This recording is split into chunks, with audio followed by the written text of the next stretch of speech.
breaking news coming in. Details of how a US base has been hit in Bahrain. Let's quickly flash those details and also put out pictures to this effect. US base that was targeted in Bahrain.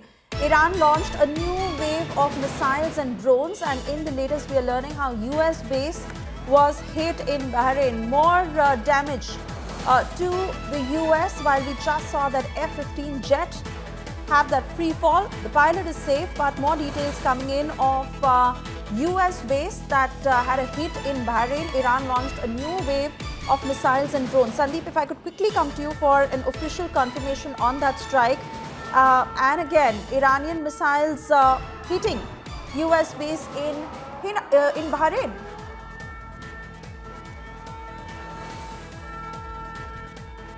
Apologies, Suesha, could you just repeat the question?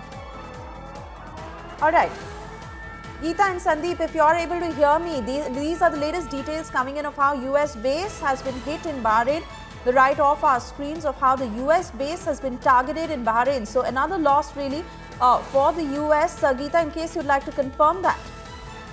Well, these are reports that are coming in only, and we are only putting out stuff that that we are getting confirmations of from various news agencies. So this is another news that's coming in, reports of a US base having been hit in Bahrain.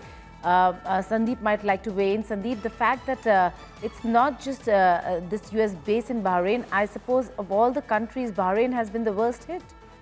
Absolutely, Geeta. And you know, Bahrain is where US CENTCOM is headquartered. The US 5th Fleet is based in Bahrain as well.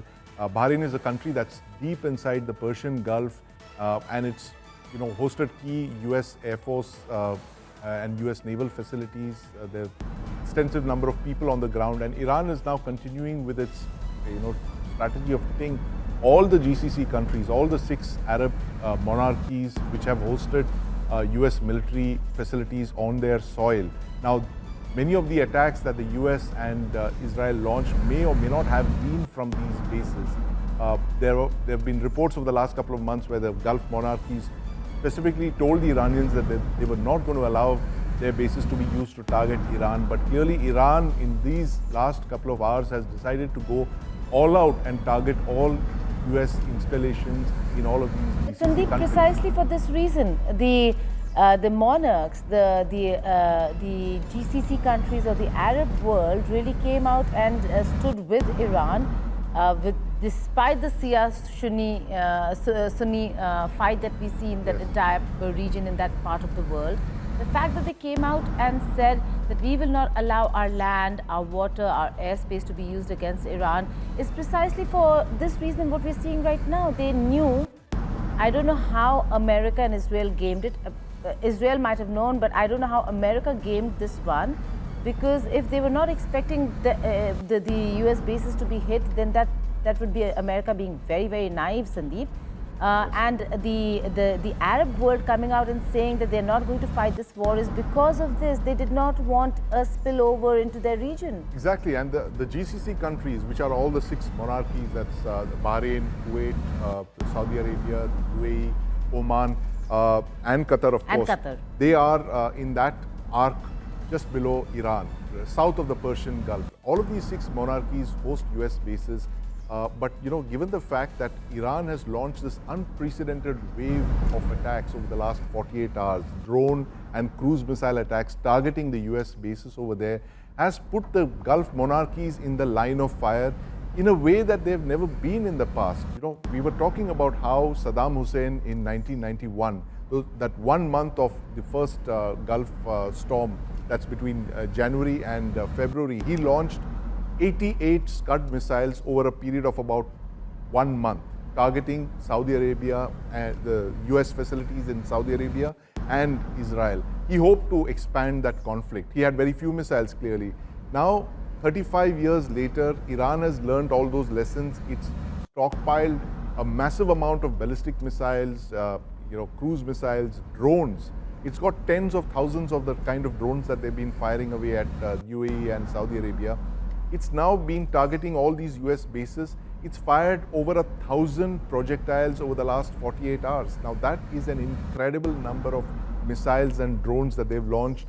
there are not enough interceptors to intercept this volume of attacks.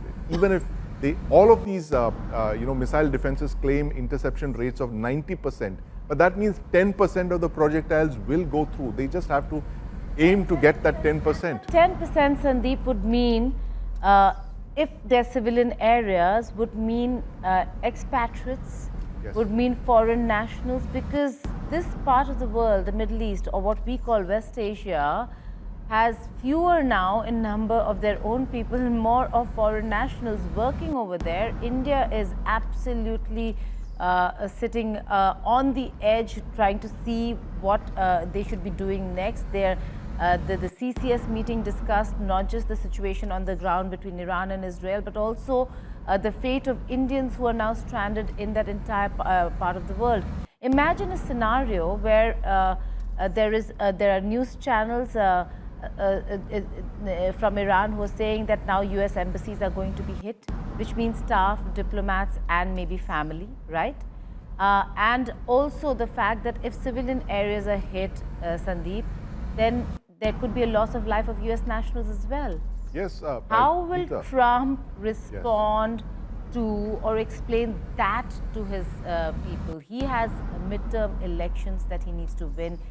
This war might have helped him, but a loss of civilian lives in this area, how is Trump going to explain it? Exactly, Geeta. And all that the Iranians have to do is to weather the storm and to just keep doing what they've been doing over the last couple of hours.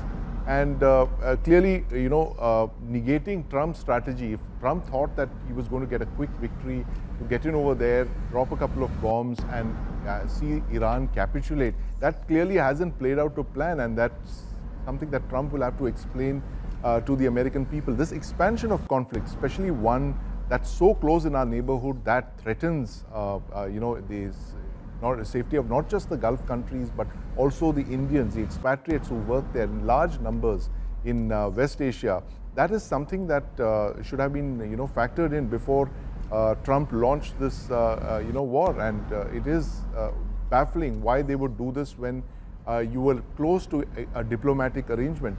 You had the Omani foreign minister who was facilitating talks just a few days back, mentioning how successful they were and how close Iran was to, committing not to nuclear, to develop nuclear weapons. So that's the reason that this operation, this Sandeep, in fact, there is a lot that we would like to ask you on that front, especially with the way the Gulf monarchies are handling, this particular aspect, knowing that these targets are vulnerable.